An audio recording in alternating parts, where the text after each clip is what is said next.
এর পাশাপাশি আমরা এখানে অনেকেই আছি, হয়তো আমরা আগামী রোজা পাবো না, আমরা কেউ নিশ্চিত না। তো আমাদের যেহেতু নতুন সমাজ, আমরা চেষ্টা করতেছি, আপনাদের মন মতো হয় কিনা আমরা জানি না, আমরা অন্য অন্য সমাজ থেকে চেষ্টা করতেছি একটু সুন্দর করার জন্য। আপনারা সবাই দেখতেছেন এই সুন্দর এবং সাবলীল এবং সবচেয়ে ভালো পরিবেশ তৈরির ধারাবাহিকতা ইনশাল্লাহ আমাদের সবসময় থাকবে। এই পরিবেশগুলো কিন্তু আমাদের এককভাবে সম্ভব না, এটা সহযোগিতার মাধ্যমে সম্ভব হয়েছে। আপনারা অনেকেই খুশি হবেন, শুধু রমজান মাসেই আলহামদুলিল্লাহ আমরা প্রায় 45,000 টাকার মতো আমরা কালেকশন করেছি। আমাদের হুজুর মুয়াজ্জিন, আমাদের সাবেক বকেয়া সব কিছু মিলে সকলে বলি আলহামদুলিল্লাহ। এর পাশাপাশি আমরা দেখেছি আমাদের দুইজন হুজুর পুরা রোজার মাস খুব কষ্ট করেছে। তো আমাদের জন্য সৌভাগ্য যে আমরা আমাদের আব্দুল মালিক ফাউন্ডেশনের সম্মানিত চেয়ারম্যান এবং অত্র মসজিদের সম্মানিত প্রধান উপদেষ্টা জনাব গোলাম মাওলা ভাইকে আমরা পেয়েছি।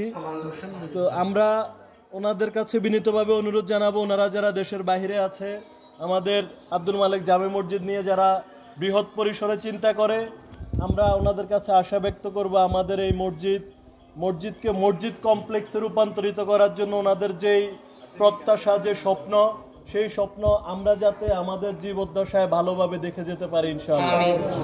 আমরা আপনারা আমাদের দিকে, আমাদের এই ছোট্ট সমাজের দিকে সুদৃষ্টি রাখবেন, খুব সুন্দরভাবে আমরা মসজিদের কাজ দেখতে পারি ইনশাআল্লাহ।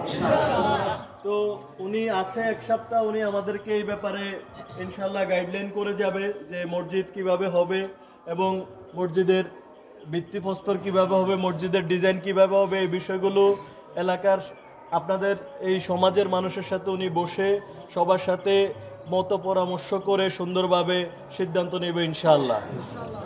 সেটা হচ্ছে যে শুধু রমজান মাসে আলহামদুলিল্লাহ আমরা বড় একটা প্রায় 45,000 টাকার মতো আমরা আমাদের যত পুরাতন ঋণ ছিল সব ঋণ পরিশোধ। তো এখানে আমাদের আব্দুল মালিক ইসলামিক সেন্টারের মনে করেন চেয়ারম্যান আছে, আমরা ওনার সামনে মনে করেন আপনাদের কাছে আসলে কোনো দাবি দেওয়া করা উচিত না। তারপরেও আমি বলি যে এই মসজিদ, এই সমাজ, এটা তো আমাদের সবার অবদান রাখা উচিত। কারণ একজন অথবা এক পরিবার অথবা দুই পরিবার, 5 পরিবার সবাই মিলে দিয়ে দিলে তো হবে না। কিন্তু আপনি নামাজ পড়তেছেন, আপনার এটা সমাজ, এই সমাজ থেকে আপনার খাটিয়ে যাচ্ছে, এই সমাজে আপনার কিছু না কিছু অবদান রাখা জরুরি, তাই না? ওই হিসাবে আমরা যাদেরকে আপনাদেরকে পাই না, যারা বিদেশ থেকে আসছেন অথবা যারা ঢাকায় থাকেন, যারা দূর দূরান্ত থাকেন, আমি মনে কমিটির জন্য আমাদের মসজিদের জন্য কিছু একটা অনুদান করা উচিত, যাদেরকে আমরা শুধু 2 ঈদে অথবা 1 ঈদে পাই। তো এটার মধ্যে থেকে আমি আশা করব যে আপনাদের মধ্যে এরকম কেউ আছে কিনা যারা এককালীন আমাদের মসজিদের জন্য কোনো একটা অনুদান, যাতে আমাদের হুজুরদের বেতনের পাশাপাশি আমাদের মসজিদের যেসব আনুষঙ্গিক খরচ আছে, এই খরচে যাতে আমাদের কোনো বেগ পেতে না হয়। তো আমি আশা করব যে আপনাদের মধ্যে থেকে এরকম কেউ আছে কিনা যে আমাদেরকে এককালীন 500, 1000, 10,000, 2,000, 5,000 কেউ আছে কিনা যে আমাদেরকে কিছু একটা সহযোগিতা করবেন।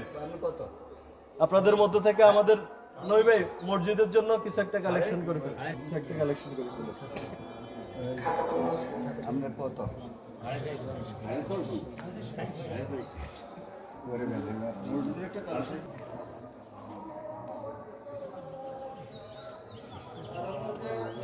নতুন সমাজ, এই সমাজ